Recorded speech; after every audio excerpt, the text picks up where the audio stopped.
We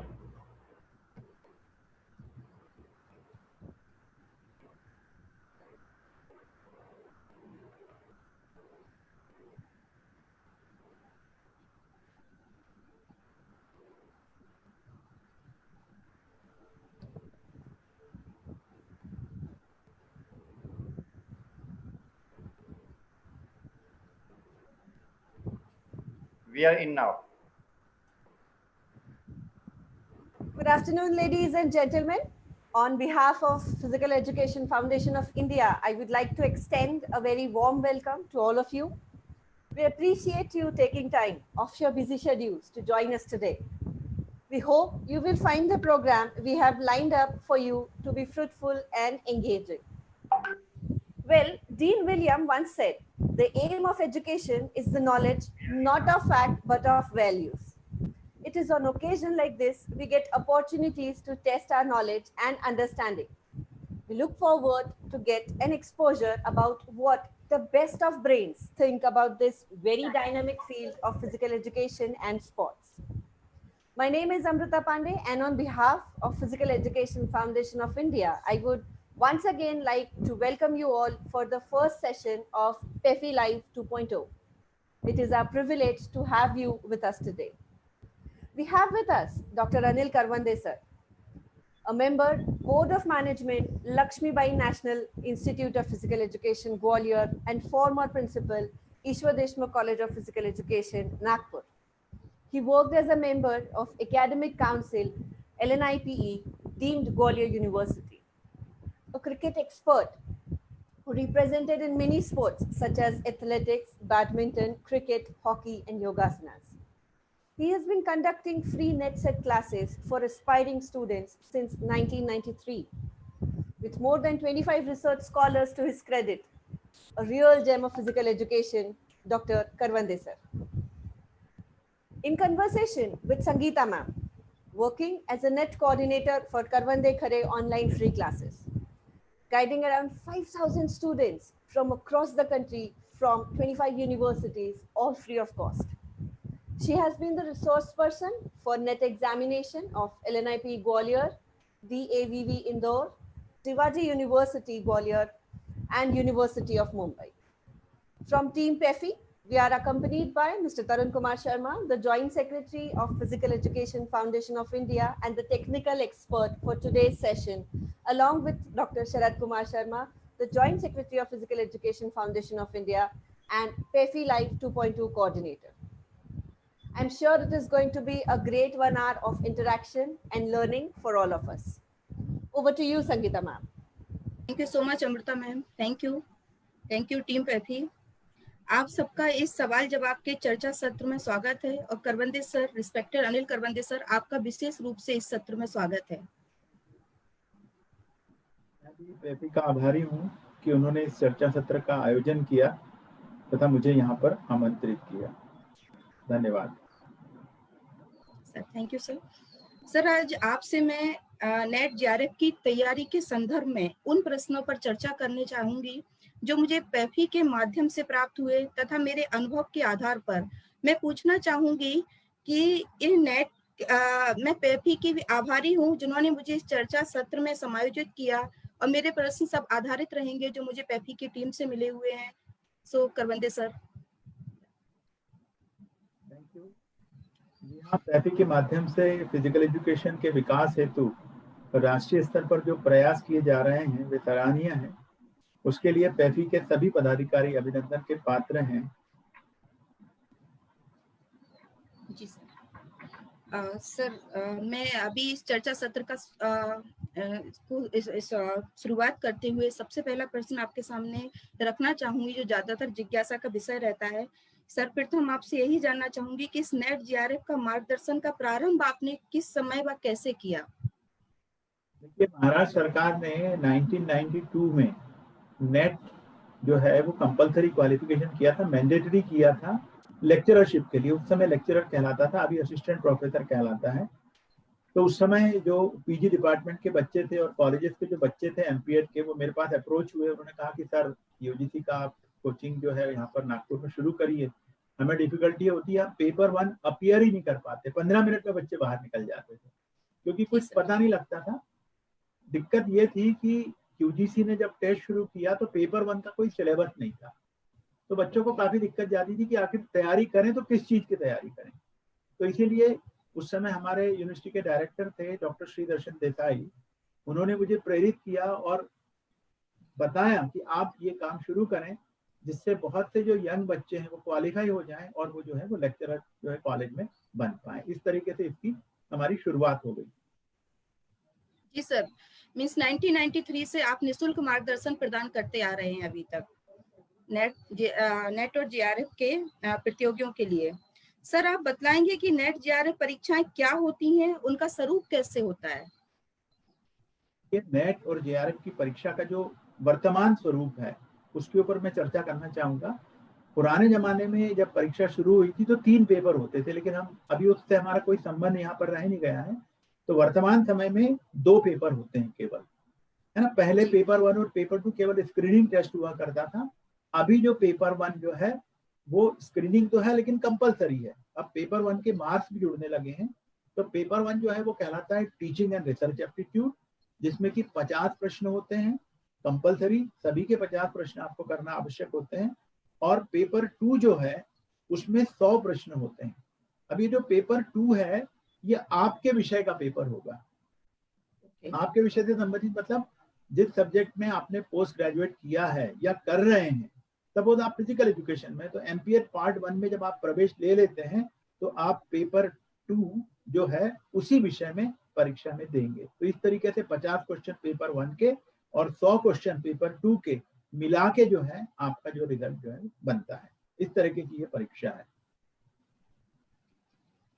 ji sir, thank you sir इसके बारे में अवगत कराने के लिए। सर, इस नेट जेआरएफ की परीक्षाओं का आयोजन कैसे होता है? कि इसका आयोजन जो है वो नेशनल टेस्टिंग एजेंसी के द्वारा होता है। पहले इसका ऐसा नियम था जब यूजीसी ऑर्गेनाइज करती थी तो लास्ट संडे ऑफ जून और लास्ट संडे ऑफ दिसंबर ये दोनों दिन निश्चित किए हुए थे, क्योंकि उस समय ऑफलाइन परीक्षा होती थी। बच्चे सेंटर पे जाके परीक्षा लिख सकते थे, क्वेश्चन पेपर सॉल्व कर सकते थे। लेकिन अभी परीक्षा का स्वरूप पूर्ण रूप से बदल गया है। अभी जो है कंप्यूटर के ऊपर परीक्षा होती है, तो हमारे पास कंप्यूटर का लिमिटेशन है। इसीलिए नेट ने ये प्रणाली है जो बदल दी है। तो अब 6 समूहों में विभाजित कर दिया है। सुबह शाम सुबह शाम सुबह शाम इस तरीके से 12 बार परीक्षा जो है होती है। 12 समूह होते हैं। आपका जिस समूह में भी नंबर आए और जिस सेंटर में भी नंबर आए, जो आप चॉइस देते हो उसके आधार पर आपका नंबर मिलता है और आपको जो है वो परीक्षा देनी पड़ती है इस तरीके से। ओके जी सर। सर, पेपर फर्स्ट तथा पेपर सेकंड में क्या क्या सिलेबस होता है? ये सबसे जरूरी चीज है। जैसे कि हम कहते हैं ना फॉर्म भरना जरूरी है, वैसे ही सिलेबस भी जानना जरूरी है। ज्यादातर बच्चे फॉर्म तो भर देते हैं और परीक्षा में चले जाते हैं, सिलेबस नहीं जानते। तो इसीलिए हमको पेपर 1 का सिलेबस क्या है और पेपर 2 का सिलेबस क्या है, क्योंकि हम यहाँ पर physical education foundation of India के माध्यम से बैठे हैं, तो मुझे उम्मीद है कि ज्यादातर जो दर्शक हमारे हैं या ज्यादातर हमारे सुनने वाले हैं उसमें फिजिकल एजुकेशन के बच्चे ज्यादा होंगे। तो जो पेपर 1 है उसका नाम ही teaching aptitude and research aptitude है। पेपर 1 में 10 यूनिट जो है वो शामिल हुए हैं। 10 यूनिट कंपलसरी हैं और हर यूनिट से ऑन एन एवरेज 5 प्रश्न आपको करना होते हैं। तो सबसे पहला अगर हम चलते हैं यूनिट तो वो है टीचिंग एप्टीट्यूड, उसके बाद research aptitude, comprehension, communication, mathematical reasoning, logical reasoning, data interpretation, ICT, environmental science और हायर एजुकेशन सिस्टम। तो ये 10 के 10 यूनिट जो है वो कंपलसरी है। हर यूनिट से जैसे मैंने बताया 5 क्वेश्चन ऑन एन एवरेज आते हैं। तो ये पेपर 1 का सिलेबस हुआ। और अगर हम ये मान के चलते हैं कि हमारे ज्यादातर दर्शक जो है वो फिजिकल एजुकेशन के हैं, तो मैं पेपर 2 के बारे में बताना चाहूंगा कि पेपर 2 जो है उसमें भी 10 यूनिट हैं।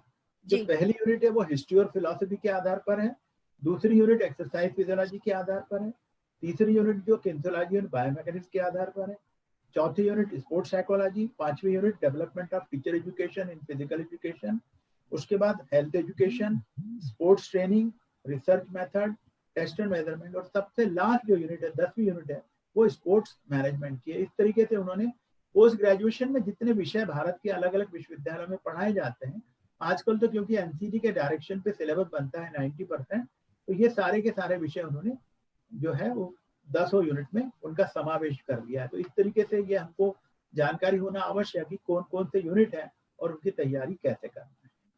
जी सर। सर ये और आपसे चर्चा को आगे बढ़ाते हुए मैं जानना चाहूंगी कि नेट जेआरएफ की तैयारी के हेतु तैयारी का जो प्रारंभ करना चाहिए तथा आगे क्या करना चाहिए कि हमें सफलता मिल सके, इस पर थोड़ा विस्तार से चर्चा करें। देखिए, सबसे पहले तो हमको ये जानना जरूरी है कि हम नेट में आखिर बैठते क्यों हैं, है ना। कोई भी परीक्षा हम दे रहे हैं, यूपीएससी की दे रहे हैं, एमपीएससी की दे रहे हैं, नेट की, तो हमको ये पहले स्पष्ट होना चाहिए कि हम वो क्यों दे रहे हैं परीक्षा। तो ये नेट जेआरएफ ये 2 पॉइंट है, और इसके साथ साथ एक और पॉइंट है वो सेट। मतलब सेट या स्लेट जो कहलाता है वो स्टेट एलिजिबिलिटी टेस्ट है। जो नेट की परीक्षा है वो नेशनल लेवल के लिए एलिजिबल बनाती है। जेआरएफ की जो परीक्षा है वो आपको, अगर आप एमफिल और पीएचडी में रजिस्ट्रेशन करते हैं तो आपको स्कॉलरशिप के लिए एलिजिबल बनाती है। तो नेट करने से पहला फायदा है कि आप असिस्टेंट प्रोफेसर के लिए क्वालिफाई होते हो, योग्य होते हो। जेआरएफ का कट ऑफ मार्क उससे भी थोड़ा आगे होता है। अगर आप जेआरएफ में चले जाते हो तो करीब करीब आज की जो डेट है उसमें जो कुल आपको आय होती है, मतलब जो स्कॉलरशिप होती है, आपके हाउस रेंट अलाउंस अगर मिला दिया जाए तो करीब करीब 43,000 रुपए महीना आपको प्राप्त होती है जेआरएफ क्लियर करने से। उसको आप एसआरएफ में भी कन्वर्ट कर सकते हो। उसकी जो भी प्रोसीजर यूजीसी ने मान्य की है वो प्रोसीजर के तहत आपको एसआरएफ जो है मिल सकता है। लेकिन अगर आप रिजर्व कैटेगरी में है तो आपके लिए 2 स्कॉलरशिप और हैं। उसमें मुख्य स्कॉलरशिप जो है वो राजीव गांधी स्कॉलरशिप है। वो भी, उसका भी जो अमाउंट है, उसकी जो धनराशि है वो करीब करीब जो है वो जेआरएफ की जो धनराशि उसके बराबर है। तो अच्छा खासा आपको पैसा, पढ़ाई भी करिए, साथ में स्कॉलरशिप भी लीजिए और आराम से जो है वो रिसर्च करें। जो क्वेश्चन का जो दूसरा भाग आपने पूछा कि हमें शुरुआत कैसी करना चाहिए। जी सर जी। तो देखिए, किसी भी परीक्षा की अगर हम शुरुआत करते हैं या किसी भी प्रतियोगिता की हम शुरुआत करते हैं या किसी भी कार्य का हम आरंभ करते हैं तो सबसे पहले हमें हमारा गोल जो है या हमारा जो लक्ष्य है वो निर्धारित कर लेना चाहिए। अब नेट या जेआरएफ या सेट किसी भी रूप में हम इसको लें तो हमारा लक्ष्य निर्धारित होना चाहिए कि हमको अगर ये पास करना है तो हमारा स्कोर क्या होना चाहिए जी। तो ये स्कोर अगर हमको पता लगाना है तो सबसे पहले हमने क्या करना चाहिए कि पिछले 5 साल के जो रिजल्ट्स हैं उसका विश्लेषण करना जरूरी है, उसका एनालिसिस करना जरूरी है। अब हमने जो 5 साल का एनालिसिस किया तो हमने जो पाया उसका निष्कर्ष मैं आपको बताऊंगा कि अगर आपको नेट क्लियर करना है, अभी तक के जो रिजल्ट आए वो जो एक स्टैटिक रिजल्ट नहीं होता कि हर साल 60% रहेगा या हर साल 55% रहेगा, ये वेरी करता है। लेकिन जो उसकी रेंज है वो रेंज नेट के लिए 55% से 62% तक की रेंज है। मतलब कई विषयों में 55% वाले भी जो क्वालिफाई हुए हैं, कई विषय में 62% वाले भी। ये वेरी करता है, माने सब्जेक्ट टू सब्जेक्ट वेरी करता है रिजल्ट, और ईयर टू ईयर, इवन साल में 2 परीक्षाएं होती है, दोनों का रिजल्ट जो है वो वेरी करता है। तो हम इसको और गहराई से इसका विश्लेषण करेंगे तो हम पाएंगे कि अगर हमको 55% से 62% तक के मार्क्स लाना है तो हमारा जो रेंज है वो 165 मार्क्स मिनिमम और 186 मतलब 165 टू 186 का जो स्कोर हमको करना जरूरी है। अब ये जो 186 का जो मैं स्कोर आपको बता रहा हूँ ये दोनों पेपर मिलाकर है। दोनों पेपर का मतलब पहला और दूसरा पेपर मिला के, क्योंकि पहला पेपर में 50 मार्क क्वेश्चन होते हैं और दूसरे पेपर में 100 क्वेश्चन होते हैं। तो मतलब पहला पेपर 100 मार्क्स का होता है, दूसरा पेपर 200 मार्क्स का होता है। तो नेट क्लियर करने के लिए हमारा जो टारगेट है, जो मैं कह रहा हूँ लक्ष्य का निश्चित होना जरूरी है, तो वो 186 का लक्ष्य अगर हम रख के चलते हैं तो नेट क्लियर होने की हमारी संभावना है। लेकिन ये आप मान के चले कि इसके अंदर वेरिएशन जो है वो होता है ना, विषय के हिसाब से, वर्ष के हिसाब से। तो अगर हम ये मान के भी चलें कि हमको 165 का स्कोर, मतलब मिनिमम स्कोर की बात कर रहा हूँ, तो हमें कितने प्रश्न सॉल्व करना होंगे? हमें कम से कम 83 प्रश्न, 83 प्रश्न सॉल्व करना होंगे। और अगर हम 186 का टारगेट रख के चल रहे हैं, जो कि हमको रखना जरूरी है, मतलब हम 93 क्वेश्चन जो हैं वो सही अगर करेंगे तब कहीं हम जाके 186 मार्क्स स्कोर करेंगे। अब ये 93 क्वेश्चन का बाइफरकेशन भी आप समझ लें।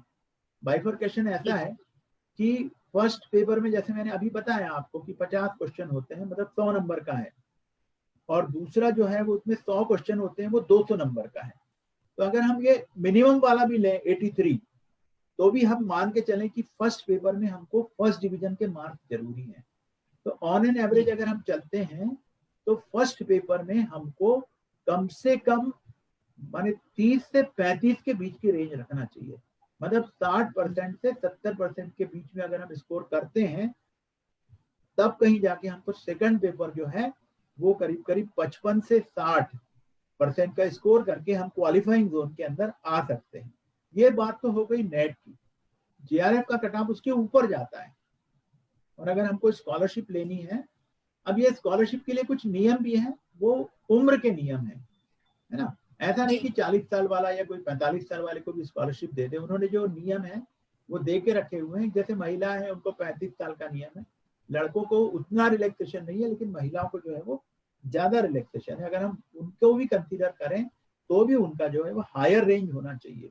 मतलब अगर जेआरएफ आपको कैटेगरी करना है, वाइज भी रिलैक्सेशन है जी सर। हाँ? कैटेगरी वाइज भी रिलैक्सेशन है जेआरएफ में। कैटेगरी वाइज मतलब आपकी इनकम ग्रुप कौन सी है, या फिर आप कौन सी कैटेगरी में हो, रिजर्व कैटेगरी में हो, उस हिसाब से भी वो अलग अलग है। लेकिन यहाँ क्योंकि राष्ट्रीय स्तर की परीक्षा है, तो हम यहाँ केवल मैक्सिमम स्कोर की बात कर रहे हैं। उतने तक आप पहुंच जाते हो तो मिनिमम वाला जो है या कैटेगरी से आपको जो रिलैक्सेशन मिल रहा है, उसमें तो आपको निश्चित रूप से स्कॉलरशिप जेआरएफ की या राजीव गांधी स्कॉलरशिप है वो आपके लिए अवेलेबल है। वो तो नेट के कारण भी है। तो दोनों कैटेगरी में आप जो है पात्र हो सकते हो। अगर उस कट ऑफ में चले जाते हो तो आप जेआरएफ मिल जाएगी, नीचे के कट ऑफ में रहते हो तो आपको नेट जो मिल जाएगा। लेकिन अगर हम जनरल कैटेगरी की बात करते हैं तो आपका उद्देश्य 90 से 101 क्वेश्चन जो है वो आपको करते आना चाहिए। अगर आप इतने क्वेश्चन कर रहे हैं तो आप देख लीजिए कि पेपर 1 और पेपर 2 में आपको कितने मार्क्स चाहिए। तो मेरा जो अनुभव कहता है कि पेपर 1 में 35 क्वेश्चन सही होना जरूरी है। उसके हिसाब से बचे हुए क्वेश्चन आपके पेपर 2 में जेआरएफ के लिए। तो आप 101 का टारगेट लें, 101 का छोड़ के आप 100 का भी टारगेट ले लेते हैं तो 35 क्वेश्चन अगर आपके पेपर 1 में हो जाते हैं तो 65 क्वेश्चन आपके पेपर 2 में होना जरूरी है, to be most safer side. 2-3 कम भी रहे तो हो जाएगा, लेकिन मोस्ट सेफर साइड के लिए उतना आपका जरूरी है। आज तक यूजीसी ने या एनटीए की भी जो परीक्षा है उसमें कोई निगेटिव मार्किंग नहीं है, इसीलिए कोई घबराने की जरूरत नहीं है। क्वेश्चन ऐसे करें कि हम मैक्सिमम कर पाए, लेकिन सही क्वेश्चन 35 होना पेपर 1 में और 65 होना पेपर 2 में जरूरी है। इस बात को बिल्कुल स्पष्ट रूप से मन में बनाए रखें। जी sir, thank you so much इतना सर विस्तार से बताने के लिए। सर अगला एक जो क्वेश्चन आता है उभर के इस सब चर्चा के बाद कि आप जैसे मानते हैं कि सिलेबस की तैयारी के अलावा क्या एक ऐसे कौन से ऐसे एस्पेक्ट होते हैं जो हमें सफलता प्राप्त करने में सहायक होंगे, और ये अगर ये मनोवैज्ञानिक है तो ये मनोवैज्ञानिक पहलू क्या है, आप इस पर विस्तार से प्रकाश डालेंगे तो अच्छा होगा हमारे जो विद्यार्थी हमारे साथ जुड़े हैं उनके लिए तैयारी करने के लिए। मैंने जो 27 साल में बच्चों को पढ़ाया है तो मेरा अनुभव ये कहता है कि केवल सिलेबस की तैयारी जो है आपका हल नहीं है। पहली चीज तो आप असिस्टेंट प्रोफेसर बनने जा रहे हो कॉलेज में, पुराने जमाने हम लेक्चरर कहते थे, तो इसके लिए आपका व्यक्तित्व निखर के आना जरूरी है। क्योंकि जो असिस्टेंट प्रोफेसर होता है वो लीडर होता है, यंग लोगों का लीडर होगा, बच्चों का लीडर होगा, तो उसके खुद के अंदर भी लीडरशिप क्वालिटी होना चाहिए। मतलब हम ये कहते हैं कि मेंटल टफनेस उसके अंदर होना जरूरी है, या मनोवैज्ञानिक रूप से वो खुद तैयार होना जरूरी है। दोनों चीज के लिए तैयार होना जरूरी है। पहली चीज तो पढ़ाने के लिए भी तैयार होना जरूरी है और बच्चों को समझने के लिए भी जरूरी है और अपने आप को समझने के लिए भी जरूरी है। तो ये जो मनोवैज्ञानिक पहलू की अगर हम बात करते हैं तो अगर हम परीक्षा की जब शुरुआत करते हैं तो सबसे पहले हमें अपना विश्लेषण करना जरूरी है। क्योंकि ये मैं मानता हूं कि जो परीक्षाएं हैं ये 2 स्तर पे होती हैं। परीक्षाओं की बात छोड़े, अगर हम प्रतियोगिता शब्द अगर कहें तो जब हम किसी भी प्रतियोगिता में जाते हैं तो 2 स्तर की प्रतियोगिताएं होती है। एक इंट्रा इंडिविजुअल, मतलब अपने आप से आपको प्रतियोगिता करना है पहले, और जब आप अपने आप से प्रतियोगिता में जीतेंगे तभी हम दूसरे से प्रतियोगिता कर सकते हैं। जब हम दूसरे से प्रतियोगिता के लायक होंगे तभी हम उसको हरा सकते हैं। तो इसीलिए मैं जी। इसको 2 भागों में विभाजित करना चाहता हूँ। मैं पहला भाग जो है उसको उतना ही महत्वपूर्ण मानता हूँ जितना कि सिलेबस प्रिपरेशन है, और उसको हम कहते हैं कि मनोवैज्ञानिक तैयारी। मतलब आपका मन और आपका मस्तिष्क जो है वो पूर्ण रूप से तैयार होना चाहिए। अब जब हम कहते हैं कि हम पूर्ण रूप से किसी कंपटीशन के लिए तैयार हैं, तो हमें अपना विश्लेषण करना चाहिए और वो सब चीजें हमारी पर्सनालिटी में से अलग कर देना चाहिए, निकाल देना चाहिए, जो कि हमारे जो रिजल्ट है, हमारी जो सफलता है, उस पर निगेटिव इफेक्ट डालते हैं। तो वो कौन कौन सी चीजें हैं? सबसे बड़ी चीज है आलस्य, लेजीनेस। जी। जी। दूसरी चीज है लैक ऑफ डिसिप्लिन, अनुशासनहीनता। अगर आप डिसिप्लिन नहीं है तो आप जिंदगी में कोई चीज प्राप्त नहीं कर सकते। तीसरा है निगेटिव एप्टीट्यूड, आपका जो एटीट्यूड है वही निगेटिव है, आपका दृष्टिकोण निगेटिव है। थोड़ा सा कोई आपको कुछ निगेटिव कह देता है तो आप बैकफुट पे चले जाते हैं। फिर है नियोजन का अभाव। सफलता के लिए आप में मैनेजमेंट होना जरूरी है। जब तक मैनेजमेंट नहीं होगा तब तक लॉन्ग रन में आप कोई भी चीज प्राप्त नहीं कर सकते। तो ये जो गुण है ये हमारी पर्सनालिटी में इनकलकेट होना जरूरी है। अगर वीक है तो आप उसको स्ट्रांग बनाइए। और लैक ऑफ डिटर्मिनेशन, मतलब जो आप सोचते हैं उसका पीछा करते आपको आना चाहिए। आप दृढ़ निश्चयी होना जरूरी है। आपने टाइम टेबल तो बना लिया कि मैं सुबह 4 बजे उठूंगा, लेकिन जैसे ही अलार्म बजा और उसके बाद आपका निश्चय जो है वो अरे कल से उठेंगे, परसों से उठेंगे, तो फिर जिंदगी में कल कभी नहीं आता है, ये बात आप याद रखें। Lack of imagination, imaginatory power बहुत इंपॉर्टेंट होती है हमको अगर सफलता प्राप्त करना है। और सबसे इंपॉर्टेंट जो बात मैं कहता हूं वो है self believe.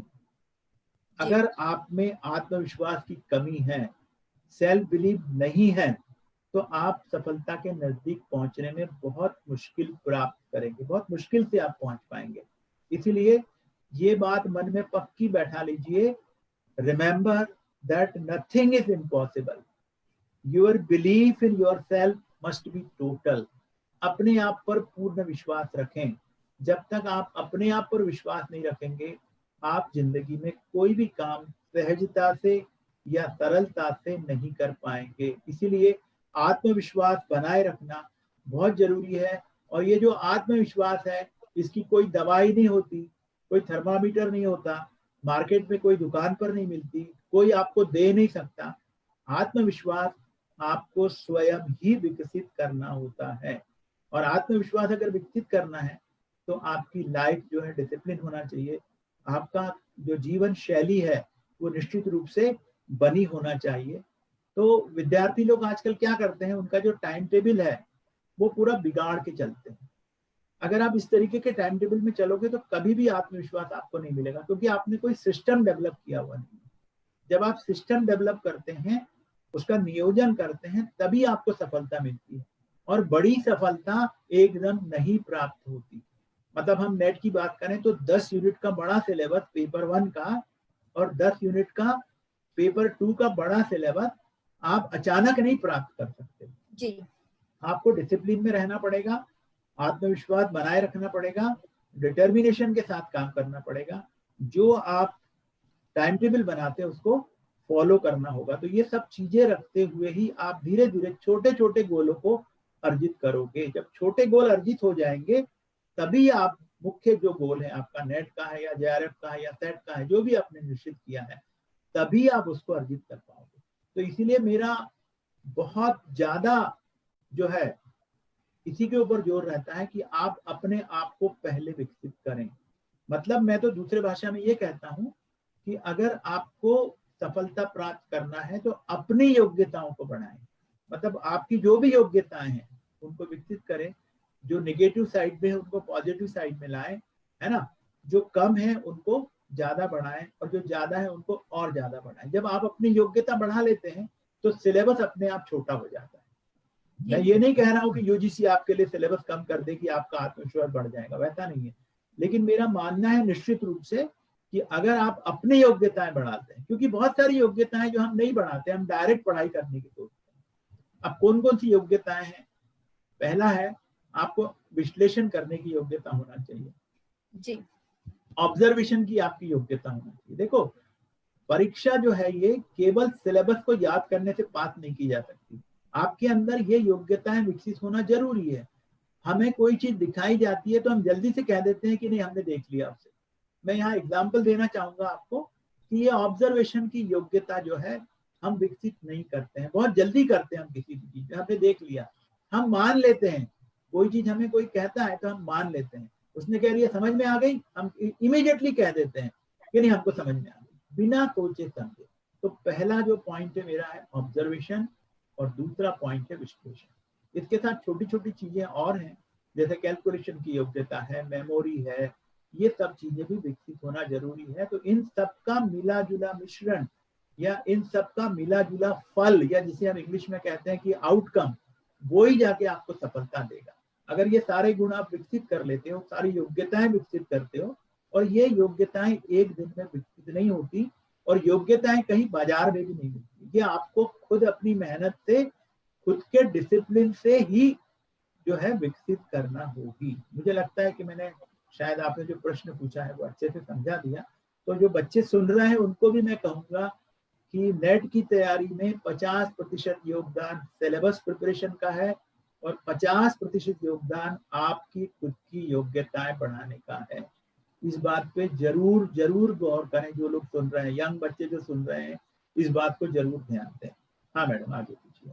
Ji sir, thank you sir इतना अच्छे से समझाने के लिए। सर इस जो आपने बताया इससे क्वेश्चन सामने आता है, क्योंकि हमारे पास थोड़ा टाइम है तो मैं इस क्वेश्चन को थोड़ा और विस्तार से आपसे ये जानना चाहूंगी कि हमारे पास दो प्रकार के स्टूडेंट्स आते हैं। एक तो वो होते हैं फ्रेशर जो नेट की तैयारी कर रहे होते हैं, दूसरे जो नेट क्वालिफाई करने के बाद में जिनमें योग्यता है कि जिन्होंने नेट क्वालिफाई कर लिया है, बट नेट और जेआरएफ के जो बीच की दूरी होती है बहुत कम मार्क्स की होती है, लेकिन जो एक लर्निंग कर्व आ जाता है उनको 2-2 3-3 अटेम्प्ट लगते हैं। तो कौन से फैक्टर हैं जो उन्हें डेविएट करते हैं?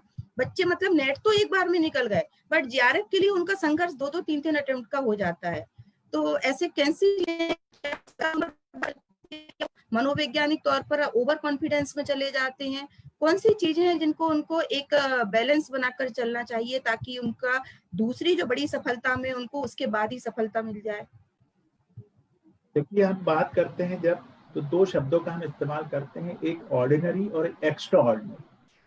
जी देखो ऑर्डिनरी तैयारी से या सामान्य तौर पर आप नेट तक तो पहुंच जाते हो, लेकिन अगर आपको जेआरएफ करना है तो आपको एक्स्ट्रा ऑर्डिनरी होना जरूरी है। और ये जो एक्स्ट्रा शब्द है या ये 2% है, यही बहुत कठिन होता है। जी तो सर, इसके लिए हमको सबसे जरूरी है कि हम जो सिलेबस है उसका भी विश्लेषण करें। छोटे छोटे पॉइंट है उसमें हमारी गलती होती, क्योंकि एक क्वेश्चन अगर आप गलती करते हो तो आप जेआरएफ से नेट में आ जाते हो। कई बार एक क्वेश्चन की गलती थी हम नेट से बाहर हो जाते हैं। तो विश्लेषण करना बहुत जरूरी है और जो सिलेबस है उसको हमको देख लेना चाहिए कि हमारे स्ट्रॉन्ग पॉइंट कौन से हैं। इन जनरल तो आप नेट तक पहुंच जाते हो, अपने स्ट्रॉन्ग पॉइंट देखिए और अपने वीक पॉइंट भी देखिए, क्योंकि बच्चे जो हैं वो अलग अलग कैटेगरी से आते हैं। अलग अलग कैटेगरी का मतलब अलग अलग विषय से आते हैं। फिजिकल एजुकेशन के बच्चे अगर हम देखें तो साइंस के बच्चे उसमें 10% से ज्यादा नहीं होते हैं। आर्ट और कॉमर्स के बच्चे उसके अंदर होते हैं, या जिन्होंने बीपी किया हुआ है, बीपीएड करके वो एमपीएड में आते हैं, बीपी करने के बाद ऐसे बच्चे हैं। मतलब मैक्सिमम बच्चों का साइंस का बैकग्राउंड है वो नहीं होता है। एक चीज ये ध्यान में रखना है। फिर मैक्सिमम बच्चे ऐसे होते हैं, अगर हम इन जनरल भी बात करें और विद स्पेसिफिक अगर फिजिकल एजुकेशन की बात करें, तो जिन्होंने गणित को किसी न किसी फोबिया के कारण स्कूल में छोड़ दिया जी, और वो फोबिया ऐसा है कि हम मान लेते हैं कि हमको गणित नहीं आता। तो बहुत सारे बच्चे जो यूनिट 5 है उसको छोड़ देते हैं और जो यूनिट 6 है उसको भी छोड़ देते हैं। अब जो एनवायरमेंटल साइंस का यूनिट है, क्योंकि वो साइंस से संबंधित है, टेक्निकल ज्यादा है, उसको भी छोड़ देते हैं। तो हमें इन विषयों को समझने की योग्यता बढ़ानी पड़ेगी। हमें पता करना पड़ेगा कि हम इनको डेवलप कैसे कर पाएंगे इन विषयों को। जैसे टीचिंग एप्टीट्यूड है वो क्यों इंपॉर्टेंट है, कम्युनिकेशन है वो क्यों इंपॉर्टेंट है, लेकिन हमको एनालाइज करना जरूरी है कि हमारी वीक यूनिट कौन सी है, उन पे हमको ध्यान देना जरूरी है कि हम क्यों नहीं कर पा रहे हैं। और ये विश्लेषण और ऑब्जर्वेशन की ही योग्यता है जो आपको वहां तक ले जाएगी। आगे आप क्वेश्चन पूछेंगे तो मैं उसमें जी बताऊंगा कि सर, देखिए जी आखिर सर, बिल्कुल आपने किस एक तरीके से सही आप कर जवाब दिया। और जेआरएफ वाले, आई होप स्टूडेंट्स को ये मिल भी गया होगा जवाब कि कैसे उनको वो दूरी भरनी है जो नेट से जेआरएफ के बीच की होती है। सर, मैं आपसे अनुरोध करूंगी कि आप पेपर फर्स्ट की तैयारी के बारे में, यूनिट्स के बारे में बताएं, और विशेष रूप से आप मैथमेटिकल रीजनिंग के कुछ ऐसे शॉर्ट ट्रिक्स, कुछ ऐसे पॉइंट्स अगर आप हाईलाइट करें तो एक ऐसा रहेगा कि हम टाइम कैसे बचा सकते हैं। उसके लिए मैं आपका पीपीटी यहाँ पर सर शेयर कर रही हूँ, आपकी हेल्प के लिए जो दिया है। With your permission sir. हाँ बताइए। तो मैं यहाँ पर जो है यूनिट वाइज जो है आपको बताऊंगा कि आपको तैयारी कैसे करना है ना।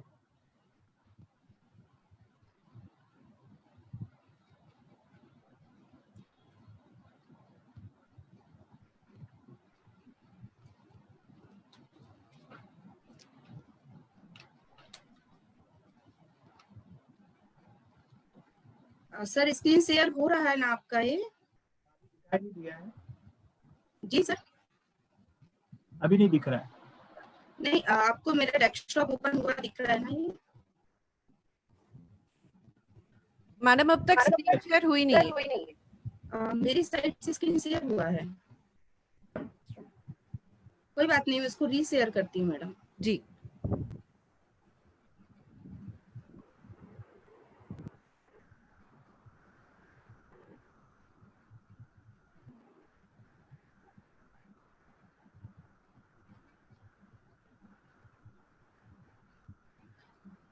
अभी डेस्कटॉप व्यू हो रहा है ना? जी। हाँ हाँ अभी हो रहा है। जी सर। अभी आप शेयर करिए। जी सर। देखिए जी अभी सर, तक जो हमने बात की थी वो मनोवैज्ञानिक तैयारी की थी कि अपने आप को आप कैसे तैयार करें।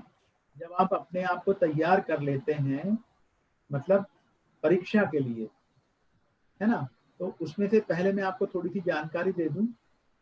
ये स्क्रीन के ऊपर शेयर हो रहा है। फर्स्ट स्लाइड जो है वो एग्जाम का जो नाम है ना, कंडक्टिंग बॉडी जो है वो मैंने आपको बताया NTA, national testing agency.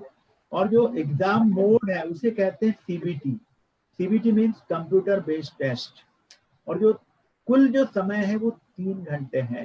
Paper 1 का 1 घंटा और पेपर 2 जो है उसके 2 घंटे। तो आप देखिए इस पर भी हमको ध्यान देना बहुत जरूरी है। जब हम टेक्निकल एस्पेक्ट की बात करते हैं तो हमारे पास पेपर 1 में 50 क्वेश्चन हैं। मतलब 1 घंटे में आपको 50 क्वेश्चन जो है वो सॉल्व करना है। तो ऑन एन एवरेज अगर हम बात करें कि पढ़ना है हमको, समझना है, तो एक क्वेश्चन के लिए हमारे पास केवल 1 मिनट है। तो हमारी जो तैयारी हम कहते हैं, मैडम अभी आप पूछ रहे थे कि जेआरएफ जो है वो कैसे निकाल सकते हैं। देखिए आपको गणित करना तो आ गया लेकिन समय बचाना जरूरी है। आखिर के 5 क्वेश्चन में अगर आपको आगे निकलना है तो जो गणित आप 2 मिनट में करते हो अगर आप वो 1 मिनट में करना सीख जाओ, या उसके भी आगे मैं तो कहता हूँ कुछ चीजें ऐसी हैं जो आप 10 सेकंड में करते हो, हम आगे मैं बताऊंगा आपको। अगर वो आप सीखते हो तो आपकी पूर्ण तैयारी होती है। जैसे हम बोलते हैं ना कि युद्ध जीतना है तो सारे हथियार आपके तैयार होना चाहिए। एक हथियार से आप युद्ध नहीं जीत सकते। तो अगर आप गणित तो कर रहे हो लेकिन स्लो कर रहे हो तो वो भी कोई काम का नहीं है। आपके दूसरे क्वेश्चन का समय वहां खत्म हो जाएगा।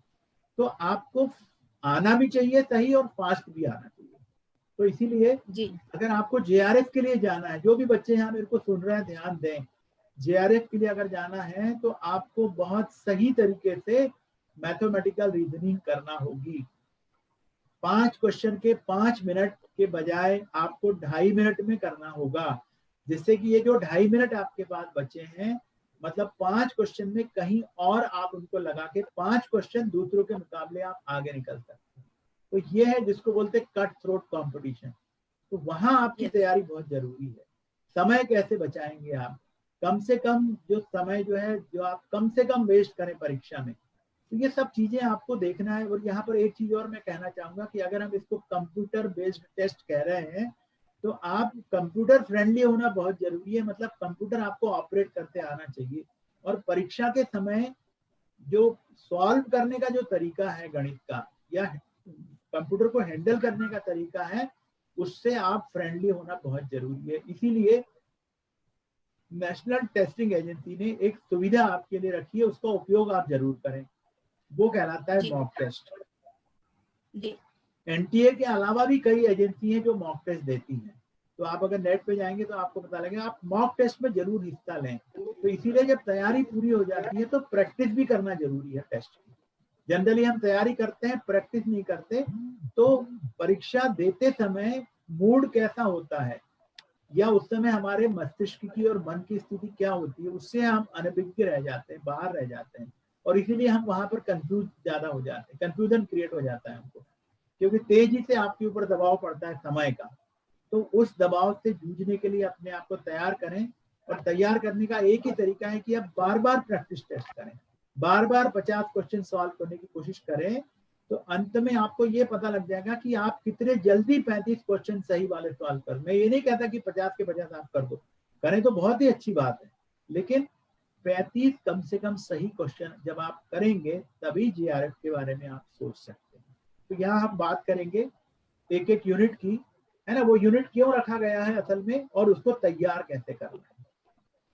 जी सर। क्योंकि ये असिस्टेंट प्रोफेसरशिप का एग्जाम है, आपको आगे जाके पढ़ाना है, मतलब यूनिवर्सिटी में या कॉलेज में आप पढ़ा रहे हो, तो इसीलिए आप टीचर बन रहे हो। और जब आप पोस्ट ग्रेजुएशन करते हो तो हो सकता है कि आप बीएड या एमएड ना हो, जैसे एमए हिस्ट्री वाले हैं, एमए इंग्लिश वाले हैं, है ना, उनको शायद टीचिंग मेथोडोलॉजी भी उनको नहीं है, तो उसके संदर्भ में जानकारी यहाँ पर टीचिंग एप्टीट्यूड में है।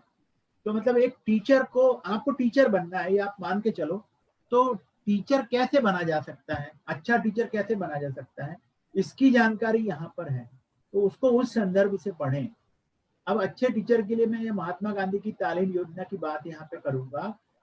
उसमें उन्होंने कहा कि सिलेबस प्रिपेयर करना और सिलेबस के बारे में जो है उसकी जानकारी जो रखना है ना, जी सर। वो तो जरूरी है, लेकिन बच्चों को भी समझना जरूरी है, बच्चों को भी समझना जरूरी है, वो उतना ही महत्वपूर्ण है जितना कि आप जो है सिलेबस को समझते हैं। तो इसीलिए उन्होंने टीचर, है ना, उसका nature, objective, steps in teaching, factors affecting teaching, teacher की कैरेक्टरिस्टिक, फिर लर्नर्स मतलब जो विद्यार्थी हैं उनको समझने के लिए भी क्या क्या आवश्यक है, आप एक इफेक्टिव टीचर कैसे बन सकते हो, टीचर का रोल जो है वो क्या होना चाहिए।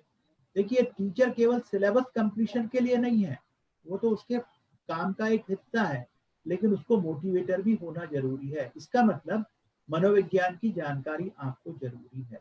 तो आप टीचर का रोल, लर्नर्स की characteristics, method and technique of teaching, ये भी उतना इंपॉर्टेंट है कि आप किस परिस्थितियों में किस मेथड का इस्तेमाल करेंगे, उनकी जानकारी जो बीपीएड कर रहे हैं या जो बीएड कर रहे हैं उनको तो होती है, लेकिन बाकी विद्यार्थियों को नहीं होती है। इसीलिए टीचिंग लर्निंग प्रोसेस क्या है, मॉडर्न कंसेप्ट से क्या है, इवैल्यूएशन सिस्टम क्या है, अभी हम बात करते हैं चॉइस बेस्ड क्रेडिट सिस्टम की हायर एजुकेशन में, वो क्या है, ये सब चीजें जो है वो आपको समझना जरूरी है।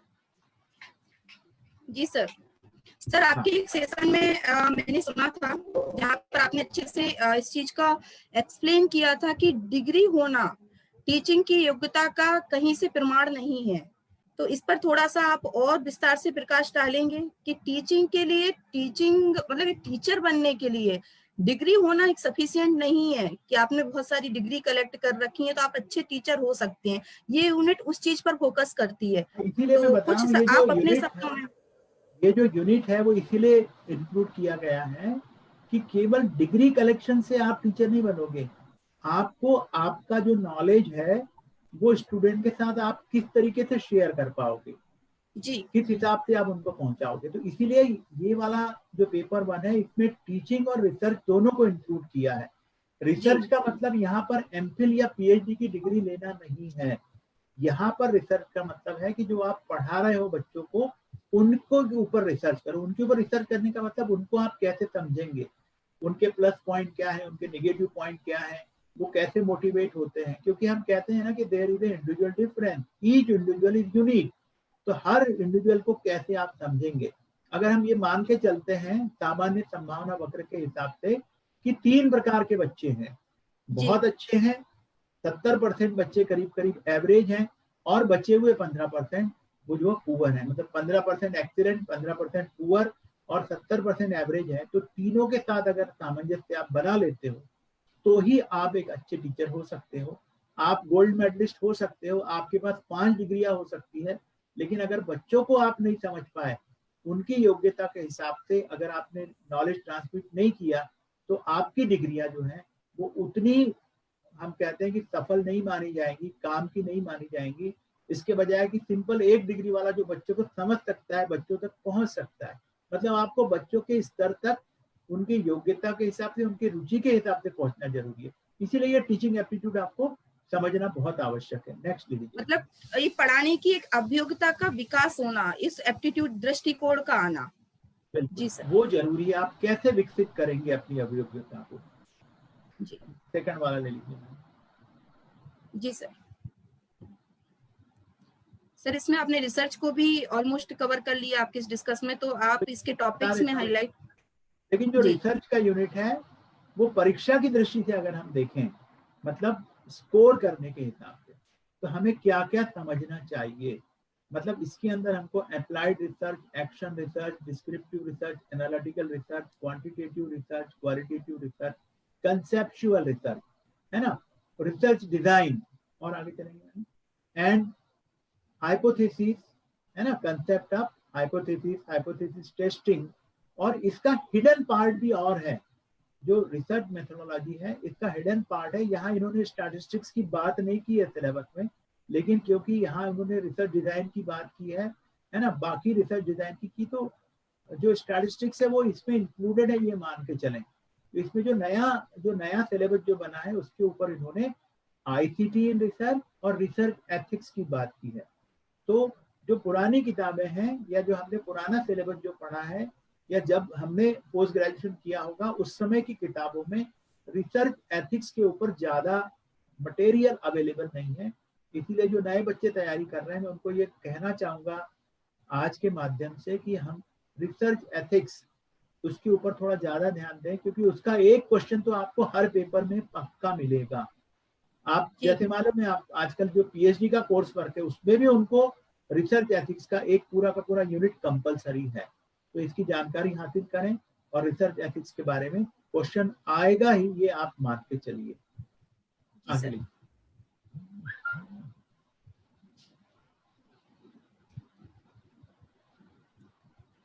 ये आप पढ़ सकते हैं, रीडिंग कॉम्प्रिहेंशन, है ना। यहाँ मैंने थोड़ी सी टिप्स देने की कोशिश की है कि आपको किन किन चीजों पर ध्यान देना है ना।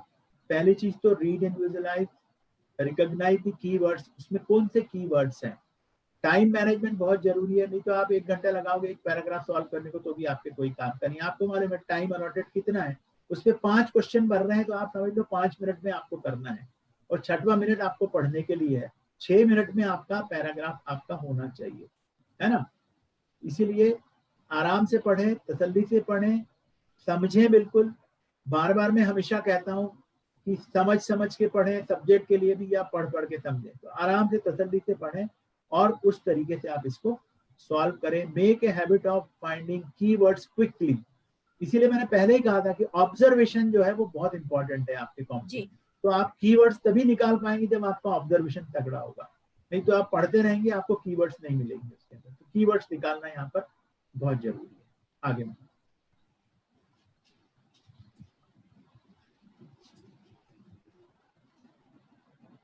कम्युनिकेशन का यूनिट, जैसा कि मैंने बताया, शायद किसी व्यक्ति के पास ज्ञान का बहुत बड़ा भंडार है, लेकिन वो बच्चों तक अगर नहीं पहुंच पाया तो वो भंडार किसी काम का नहीं। तो आपको अपने आप, जिसको बोलते हैं ना संप्रेषण, या कम्युनिकेट करते आना चाहिए। हमें पता रहना चाहिए कि कौन कौन से माध्यम है कम्युनिकेशन के, कौन कौन से तरीके से कम्युनिकेट किया जा सकता है। ये सीखने का कारण ये है कि आप बच्चों तक किस तरीके से पहुंच पाएंगे। क्लास है आपका, हॉल है, बड़ा लेक्चर है, छोटा लेक्चर है, क्वेश्चन आंसर सेशन है, आप अपनी बात बच्चों तक पहुंचाने के काबिल होना चाहिए। इसीलिए ये यूनिट जो यहाँ पर रखी गई है। आगे मैडम। जी सर।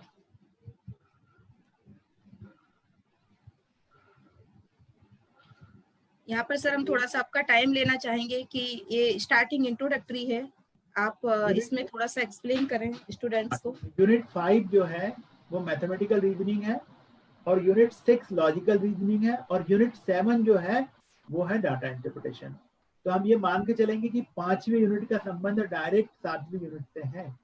अब ये मैथमेटिकल रीजनिंग, जैसे मैंने बताया कि सारे हथियार जो है आपके काम में आना चाहिए। अगर आपको मैथमेटिकल रीजनिंग सॉल्व करना है तो मैं आपको बता दूं मोटे मोटे तौर पर यहाँ पर कौन से यूनिट जो है वो हैं। यहाँ पर उनका नंबर सीरीज है, लेटर सीरीज है, कोडिंग डिकोडिंग है, ब्लड रिलेशनशिप है, और फिर डायरेक्ट मैथमेटिक्स में आ गए। मैथमेटिक्स में है fraction decimal, time and distance, profit and loss, average, percentage, interest, discounting, है ना। तो ये जो स्कूल के लेवल का गणित जो है वो यहाँ पर है, या स्कॉलरशिप में, स्कूल की स्कॉलरशिप में होता है, लेकिन उसका हायर वर्जन, थोड़ा ऊपर का वर्जन यहाँ पर है। तो अब अगर हमको गणित जल्दी करना है तो गणित जल्दी करने के लिए हमको किन किन चीजों की आवश्यकता होती है वो अगर हम तैयार करेंगे तो पहला मेरा सजेशन है कि 5वां यूनिट और 7वां यूनिट जो है वो अगर आपको सॉल्व करना है तो बेसिक गणित के जो बेसिक्स हैं, मतलब सबसे पहला मैं हमेशा कहता हूं कि आपको 20 तक के टेबल्स आना जरूरी है। जी सर। 20 तक के टेबल अगर नहीं आएंगे तो आप गणित सॉल्व करने में समय वेस्ट करेंगे। आपको आ तो जाएगा लेकिन आपका जो गणित है उसको टाइम लगेगा, और टाइम लगेगा मतलब आप कोई दूसरा क्वेश्चन जो है उसका टाइम आप यहाँ पर समाप्त कर रहे हैं। तो इसीलिए उसके बाद स्क्वायर, आपको कम से कम 9 तक के स्क्वायर जो है वो पता होना चाहिए। मैं तो कहूंगा 15 तक के भी पता होना चाहिए, है ना। फिर क्यूब, आपको क्यूब भी पता होना चाहिए कि क्या होता है। मतलब आपको वर्ग करते आना चाहिए, आपको क्यूब करते आना चाहिए, आपको गुणा करते आना चाहिए, आपको भाग देते आना चाहिए, आपको जोड़ करते आना चाहिए, है ना, आपको घटाना आना चाहिए। तो ये मैथमेटिक्स की योग्यताएं जो है वो आपको आना चाहिए। मैडम थोड़ा आगे चलेंगे, थोड़ी बात करेंगे हम। जी सर, जी सर। आपको सीरीज भी अगर करना है अर्थमेटिक की तो आपकी ये सारी योग्यताएं जो है वो आना ही चाहिए, है ना। हाँ, ये फंडामेंटल कंसेप्ट पे रुकिए मैडम, थोड़ा उस पर मैं बच्चों को बता दूं। देखिए जी सर। हम डायरेक्ट गणित करने की सोचते हैं लेकिन उसका जो बेस है वो हमारा वीक होता है। तो अब ये फंडामेंटल कंसेप्ट आप समझ लें कि न्यूमरल क्या होते हैं, नेचुरल नंबर्स क्या होते हैं, होल नंबर्स क्या होते हैं, है ना।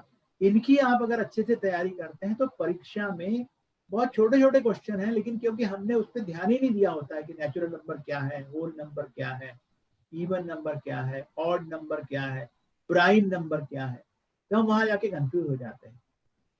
ये जो 5वां यूनिट है इसके लिए मैं हमेशा सजेस्ट करूंगा कि आप इन चीजों को बेस बनाएं अपना पहले पक्का। जब आपका बेस बन जाएगा फिर आप गणितीय जो कैलकुलेशन है उसको सीखें अच्छे से, और वो सीखने के बाद उसको तेजी से कैसे करेंगे उसके भी मैं कुछ उदाहरण आपको यहाँ पर बताऊंगा कि गणितीय कैलकुलेशन आप किस गति से कर सकते हैं, कितने फास्ट कर सकते हैं।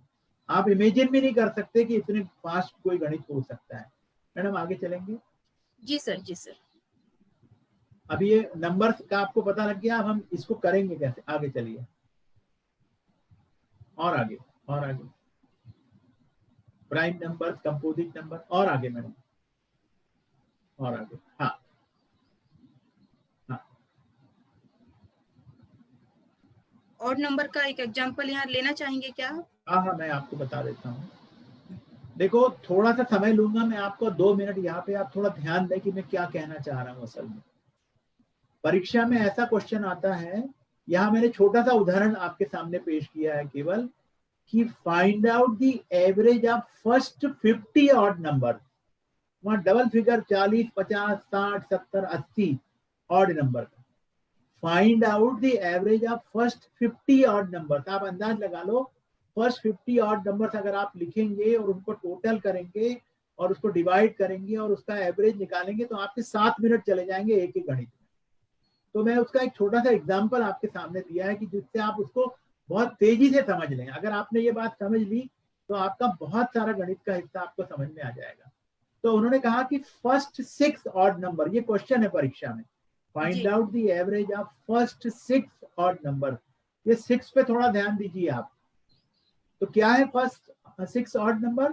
1, 3, 5, 7, 9 एंड 11। अब इसका एवरेज निकालना है तो क्या करेंगे, हम इसको टोटल करेंगे और फिर क्योंकि 6 है इसे 6 से डिवाइड करेंगे। तो अब आप देख लो इसका करने में भी हमको कितना समय लग जाएगा, 2.5 मिनट करीब करीब, 2 सवा 2 2.5 मिनट यहाँ पे चला जाएगा 6 से डिवाइड करते, क्योंकि ये छोटा नंबर है। अगर 50 नंबर होंगे तो 5-6 मिनट आपके चले जाएंगे। तो यहाँ पर मैं आपको बताना चाहूंगा कि इसका जो आंसर है वो क्या होता है, आप कैसे पहचानेंगे।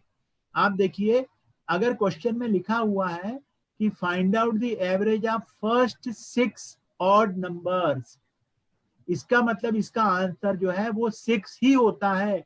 आपको कैलकुलेट करने की जरूरत नहीं है, आप घर जाके इसको क्रॉस चेक कर सकते हैं, क्योंकि अगर यहाँ पे फर्स्ट 7 ऑड नंबर्स लिखा है तो इसका आंसर 7 ही होगा। और इसका फार्मूला मैं बता देता हूं आपको, फार्मूला होता है n, n मीन जो भी नंबर हमको दिया है n इज इक्वल टू, जो है ना, जो नंबर होगा उसके बराबर n होता है, वही फार्मूला है। जो यहाँ नंबर होगा वही आपका आंसर होगा। एक एग्जांपल आपको बता दूं कि यहाँ पर अगर उन्होंने दिया है find out the average of first 10 odd number, तो 10 ही आंसर होगा। ये वाला शॉर्ट ट्रिक केवल ऑड नंबर्स के लिए एप्लीकेबल है। अब हम इवन नंबर्स में जाएंगे। Madam next slide. जी सर, इवन नंबर का, फर्स्ट 4 इवन नंबर्स का। हाँ, अब फर्स्ट 4 इवन नंबर्स, अगर हम फर्स्ट 4 इवन नंबर्स लिख रहे हैं तो है ना, इनको जोड़ेंगे हम, है ना, जोड़ के उसमें 4 से डिवाइड करेंगे तो हमारा क्या आंसर आ गया, 5 आ गया। इसको जोड़ दिया, 8 और 6 14 और 4 18 और 2 20। तो ये 20 को 4 से डिवाइड किया, क्योंकि 4 के हम बात कर रहे हैं, तो 5 यहाँ पे आंसर आ गया। इसका जो ट्रिक है, इसका जो सूत्र है वो है n+1। ऑड नंबर का सूत्र है n, इसका सूत्र है n+1, है ना। मतलब यहाँ पे 4 पूछे हैं तो आपका आंसर 5 रहेगा। अगर उन्होंने कहा फर्स्ट 10 इवन नंबर तो यहाँ पे 11 आंसर हो जाएगा। उन्होंने कहा फर्स्ट 20 इवन नंबर तो आपका 21 आंसर हो जाएगा। तो आप क्वेश्चन देखते थे, आप डायरेक्ट आंसर जो है वो लिख सकते हैं। अब आ जाइए आगे, देख लीजिए यहाँ पे उन्होंने दिया हुआ है फर्स्ट 6 तो 7 आंसर हो गया, है ना सर जी। चलिए, अब इसमें 2 चीजें और थी आगे, खैर ठीक है। यहाँ मैं आपको बता देता हूँ कि स्क्वायर आप कितना जल्दी कर पाएंगे। देखिए 15 का स्क्वायर, ये यहाँ पे जाएंगे नहीं, ये 35 गलत लिखा हुआ है, यहाँ 25 है यहाँ पर, है ना। अच्छा जी तो जी सर। 15 का जो स्क्वायर है वो 225 होता है, ये हमको मालूम है। अब हम इसका विश्लेषण कर लेंगे कि ये 225 आया कैसे। तो आप देख लीजिए, 5 का जो स्क्वायर है वो 25 और 1 का जो नेक्स्ट नंबर है 2, तो 225 लिख देंगे। अब यहाँ सही लिखा हुआ है कि 45 का स्क्वायर निकालना है, तो अब आप देखो जल्दी से आप लिख पाएंगे। मैडम ये गलत लिखा हुआ है, ये सर ये वाला यहाँ पर आइए, यहाँ आइए, यहाँ आइए, यहाँ आइए, यहाँ आइए, ये बस बस बस बस बस 55 पे आइए, 55 पे आइए। ओके, हाँ यहाँ पर आइए, देखो 5 का स्क्वायर 25 और 5 का नेक्स्ट नंबर क्या है 6, तो 5 का 30, बस आंसर आ गया आपका। 65 का आपको स्क्वायर करना है तो 5 का स्क्वायर 25, 6 का नेक्स्ट नंबर 7, 6 7 42, आपका आंसर आ गया। अब ये 75 यहाँ किया हुआ नहीं है, ये भी आपको करना है तो आप कर सकते हैं 25 और यहाँ 5 6 आ जाएगा, क्योंकि 7 का अगला नंबर 8 है, 7 और 2 56, तो 5 6 2 5। यहाँ पर भी आपको आंसर निकालना है तो आप 10 सेकंड में निकाल सकते हैं। 25 लिखेंगे और 8 9 72, तो 7 2 2 5। तो ये इस तरीके से हम जो ट्रिक्स हैं छोटी छोटी सीखेंगे तो आप बहुत आसानी से जो है वो गणितों को कर पाएंगे। इसी तरीके से ये कैलकुलेशन की भी ट्रिक है ना, माने 3 अगर अंक है उसका भी आप जो है वो यहाँ पर लिख सकते हैं। चलिए मैडम आगे चलिए, ये इनको स्लाइड दिख जाएंगी।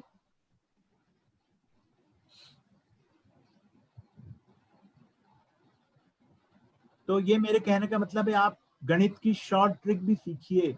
जितना फास्ट आप गणित कर पाएंगे उतना जल्दी आप गणित को करेंगे और आपका समय जो है वो बचेगा। लॉजिकल रीजनिंग में आएंगे मैडम। जी जी सर।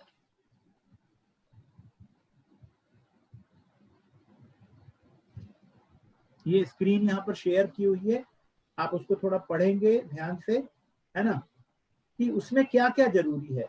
यहाँ पे जो जरूरी है वो जिस चीज पे हम बिल्कुल ध्यान नहीं देते वो है AEIO।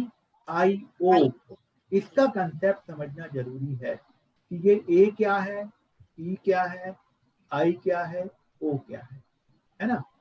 तो ये यूनिवर्सल पॉजिटिव, यूनिवर्सल निगेटिव, है ना।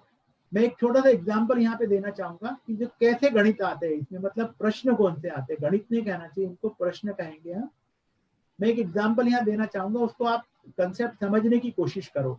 उन्होंने कहा कि ऑल टेबल्स आर चेयर, तो आप इस तरीके से भी जा सकते हो, आप वेन डायग्राम से भी जा सकते हो। ऑल टेबल्स आर चेयर मतलब टेबल अंदर हो गया, चेयर बाहर हो गई।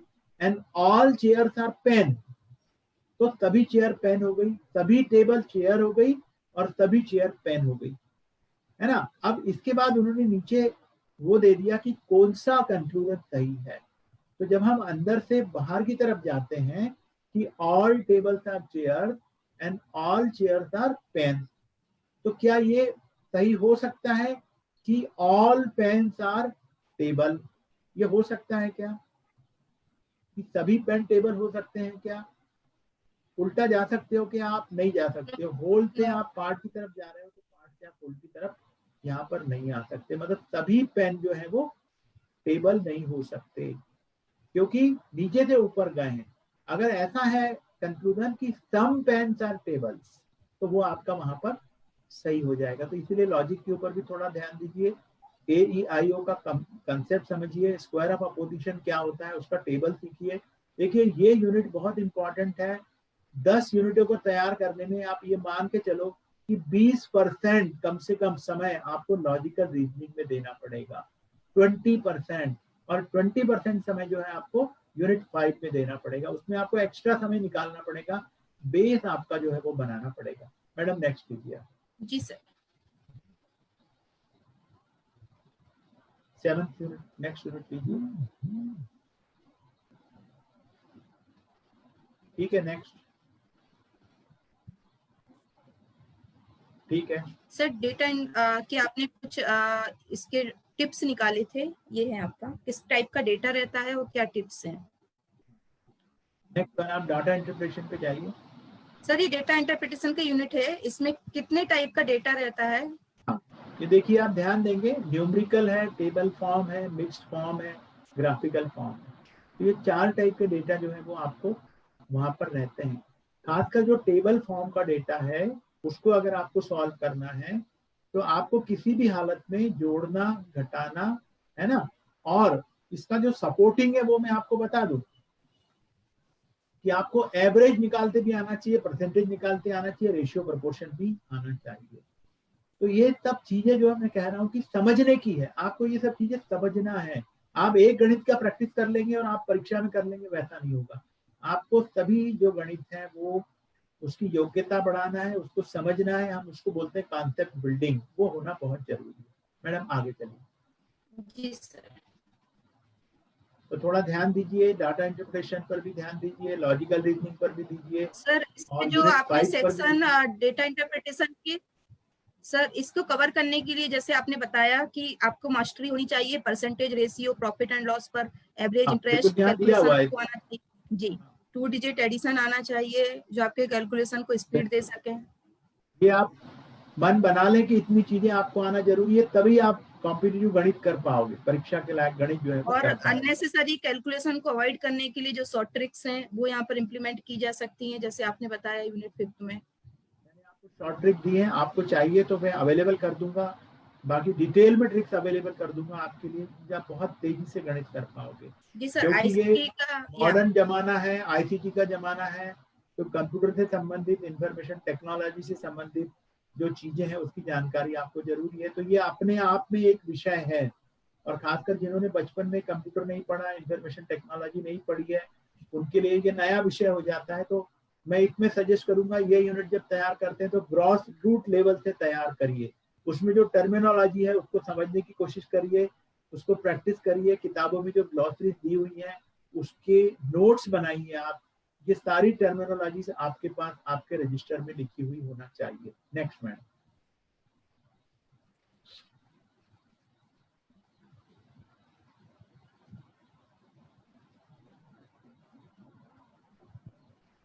सर ये ईबीएस यूनिट का है, यूनिट 9। हाँ, ये यूनिट भी जो है, वैसे तो सुप्रीम कोर्ट के आदेश से सभी को ग्रेजुएशन में ये यूनिट पढ़ा हुआ है आपका, लेकिन फिर भी जो क्वेश्चन है उनको अगर आपको सारे क्वेश्चंस आपको सॉल्व करना है तो ये इन चीजों के ऊपर आपको ध्यान देना जरूरी है। मैं यहाँ पे दिखा रहा हूँ आपको, है ना, वाटर डिस्पोजल, वाटर स्केर्सिटी, है ना, ये मतलब लोकल एनवायरमेंटल इशूज जो है ये आपको पता होना चाहिए। फिर उसके बाद regional and global environmental issues क्या है ना, ये इशू के ऊपर भी क्वेश्चन जो है वो बनता है। आगे madam. All types of pollution आपको पता होना चाहिए।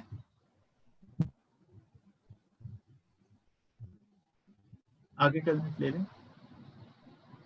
जी सर जी। अगर ये यूनिट हो गए होंगे तो नेक्स्ट क्वेश्चन ले लीजिए आप। जी सर। समय जो है वो पूरा हो रहा है यहाँ। हाँ सर, ये ऑलमोस्ट यूनिट हो चुके हैं। मैं यहाँ पर स्टॉप करती हूँ इसको शेयर करना।